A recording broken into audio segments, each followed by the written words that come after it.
Payot Libraire et l'Hebdo vous présentent Marque-Page.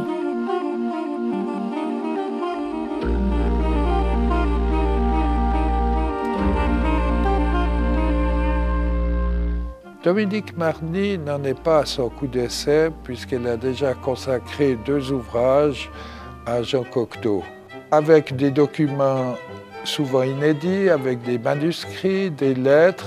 Elle nous livre vraiment un portrait complet de cet auteur multiforme qui s'est consacré à la littérature, au cinéma, au dessin, aux vitraux et qui n'était indifférent à aucune forme de l'art.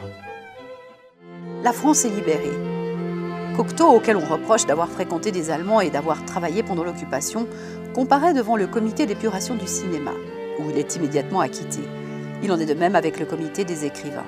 La population a un grand besoin de distraction. Le poète veut lui en offrir. Hormis la reprise des Parents terribles, le théâtre de boulevard l'intéresse moins. Il préfère écrire des pièces médiévales ou héraldiques. Pour rendre ses sujets plus accessibles au grand public, il choisit de les placer dans des atmosphères de contes et de magie. Les contes ne s'y trompent pas, la mort est omniprésente dans toutes ses créations.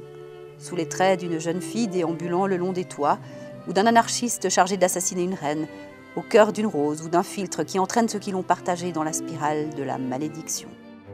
Cette promenade poétique permet de mesurer à quel point Cocteau a été l'un des personnages les plus importants du XXe siècle en France dans le domaine de l'art. Outre son immense talent, ce livre est un bel hommage à celui qui a célébré la fidélité et la constance dans l'amitié et qui s'est offert tout au long de sa vie le luxe de la désobéissance.